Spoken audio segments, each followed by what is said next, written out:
With us now, the head coach of the Rutgers Scarlet Knights, Laura Brand-Sias. And Coach, as you look back at the inaugural season of Big Ten Conference Lacrosse, what surprised you about the league, and how does that change the approach going into year two?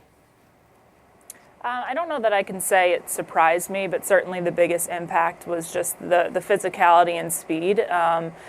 We saw a big difference between what we've traditionally played and what we saw in the Big Ten. So that's something that we've really focused on, just talking to our players about the preparation that needs to happen, both our focus in the weight room and in their fitness, and just making sure that those things are taken care of so that we can kind of hit the ground running in terms of the lacrosse aspect. Well, the results last year may not have been what you were hoping for, but you did host the first ever Big Ten Conference tournament. What did it mean to you to host that tournament? It was a huge honor. I think I could say that we did a really nice job, and that was one of our main goals, was to really, hit the ground running with the Big Ten, not only for Rutgers University, but for women's lacrosse as a whole, and really, host a first-class event. And I think from our own experience and from the feedback that we got, I think we did a really nice job, and all parties involved, just had a great experience. It looked great on TV. It looked great in person. It was just a huge honor to be able to kind of set that standard for the Big Ten and women's lacrosse. You lose your leading scorer from a year ago in Lauren Sprilly. Who do you look to fill in for that production you lose from her? I don't know that I can say a single person that we're going to be looking to fill in. We truly are going to be a team that's going to succeed on the sum of its parts. So, we'll be looking to numerous people to step up. Certainly, we have some point production coming back in Kim Kolodny and Amanda Turturro and other players that we really saw do nice things for us. But really, what we saw in the fall is that we are going to be a team that people are going to have to prepare for, because we're not a one-hit wonder. We're really going to have a lot of people that can step up and score in certain situations. So that's something that we're focusing on and really building for this season.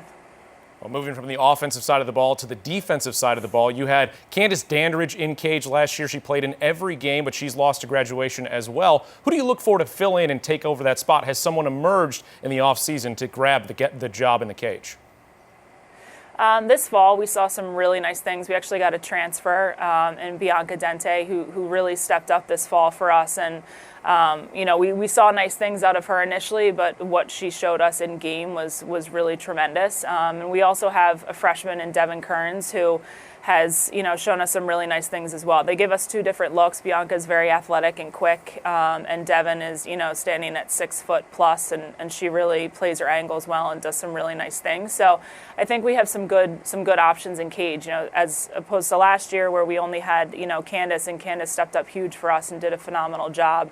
We're looking forward to not only just having two goalkeepers, but having two goalkeepers that are very different in their style of play. Well, speaking of the freshman class, you bring in 7 newcomers this year. Who do you expect to have an immediate impact, as well as the goalie you talked about just a moment ago? Who could have that impact for you this year? Really any one of them could have an impact. We saw some really nice things out of Abby Brooks this fall. Some good things out of Dana Gisano on attack. We have high expectations for Emily Santana, who is a 2-time All-American, was a finalist for the Heather Lee Albert Award in high school. So, big expectations from her. We have other players too. Regina Sharp, we expect some big things out of the midfield and defensively, and certainly, as I mentioned, Devin in there. And then there's other players too that can really step up and do nice things. Dakota Pastori has a really nice stick and is a great finesse player. But certainly as freshmen, you see nice things in the fall, but when things really the pressure starts to build, you've got to really step up and see who can handle that pressure and handle that level of play, particularly at the Big Ten level. Well, I mentioned it's the second year of Big Ten lacrosse, but also the second year for Rutgers in the Big Ten Conference. When you're talking to recruits, what do you tell them about what a Big Ten degree can do for them in the future? I think it speaks volumes. Certainly just the Big Ten alone and, the alumni base and the amount of connections that you have. But for us in particular, given our proximity to Manhattan and Philadelphia and the career opportunities that we have, it's not just a Rutgers branch that people are achieving while they're here. It's that Big Ten branch. We see outreach from Manhattan natives that might be a Michigan alum, a Penn State alum, an Ohio State alum that really want to further that Big Ten model, and they're not stuck in just doing it for alumni of their school. You know, with Rutgers being right here, they really want to help out and make sure they're expanding the Big Ten. So that, you know, the Big Ten speaks volumes for itself, but I think the spot that Rutgers is in is very unique, and we have something that other schools don't have the advantage of having. There are a few rule changes in 2016 for women's lacrosse. How do you feel like they're going to impact the game?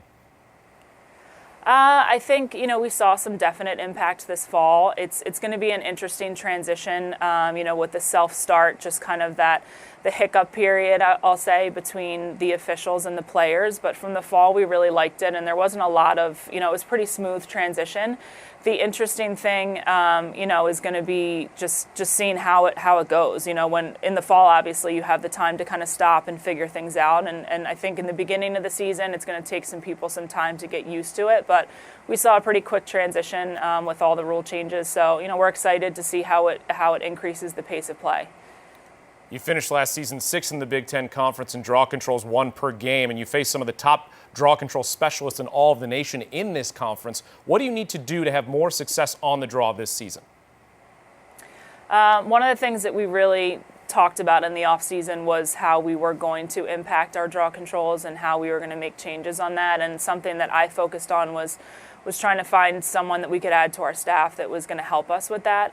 You know, and I think we succeeded in bringing in Taryn Benthoff, who just graduated from Loyola. You know, she's on the national leaderboard for draw controls, and just in talking to her, she's someone who really, you know, teaches the game well and teaches that aspect of the game and is very passionate about it. So, you know, we already saw a difference significantly this fall in terms of how we attack the draw control, how strategic we can be on it. So, you know, we're looking to definitely impact change in that area.